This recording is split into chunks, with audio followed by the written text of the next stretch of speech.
Shalom, shalom, bien-aimés frères et sœurs dans le Seigneur. Depuis les jours de Jean-Baptiste jusqu'à présent, jusqu'à aujourd'hui, jeudi 9 décembre, le royaume des cieux, ce sont les violents qui s'en emparent. Cette parole, ce n'est pas pour ceux qui sont tombés dans la fosse. Ce n'est pas pour ceux qui sont morts. C'est pour toi et moi qui sommes encore vivants.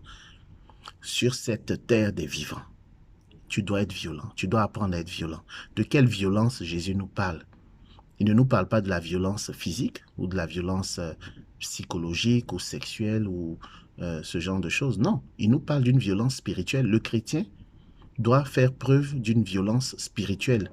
Qu'est-ce que la violence spirituelle? C'est une discipline. C'est une vie de prière, une vie de jeûne, une vie de méditation de la Sainte Écriture.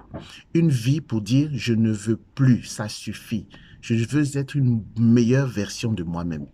Les mauvaises habitudes doivent partir.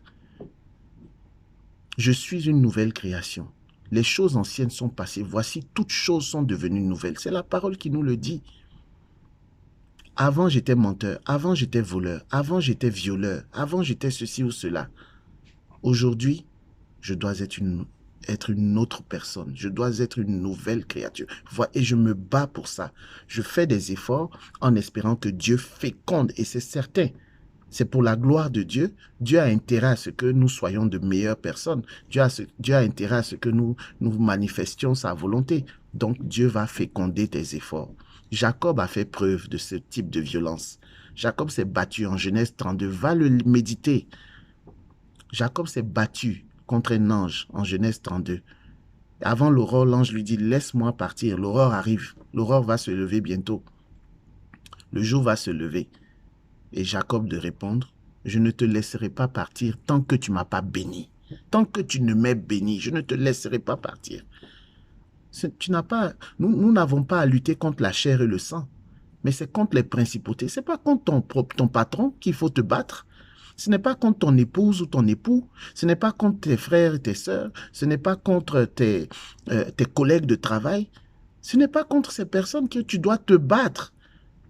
Va dans ta chambre de prière, c'est là-bas que tu dois exercer ta violence. Fléchis genoux, voici là, fléchis genoux et implore ton Dieu, fléchis genoux jusqu'à ce que tes genoux même tremblent ou soient marqués. C'est là-bas, dans ton cénacle, dans ce coin de ton cœur où seul Dieu sait ce qui se passe. C'est là-bas qu'il faut exercer ta violence, la violence spirituelle pour t'emparer du royaume. Et le royaume, c'est pas au ciel, c'est ici maintenant. Dans ma famille, dans mon état de santé, mon royaume, ça va être ma guérison. Dans ma famille, s'il n'y a pas d'unité, mon royaume, le royaume des cieux, ça va être l'unité dans ma famille. Sois violent. Le créateur du ciel et de la terre, Jésus-Christ de Nazareth, il me dit à moi d'être violent. C'est ce qu'il nous dit aujourd'hui. Donc soyons violents. Soyons violents, je prie que l'Esprit Saint fasse de tous les baptisés, de tous les chrétiens, des violents, violents dans les aspects financiers, violents dans les aspects professionnels, dans les aspects familiaux, dans les mariages, violents dans notre état de santé, se battre. Notre corps est le temple du Saint-Esprit. Alors, si j'ai une mauvaise habitude d'impureté, je dois me battre pour que mon corps, je le traite avec sainteté, pour vivre dans la pureté, dans la sanctification. Bien-aimé, c'est cela, la violence spirituelle. Que la paix et la grâce de notre Seigneur soient ton partage. Bonne journée. Au nom du Père et du Fils et du Saint-Esprit.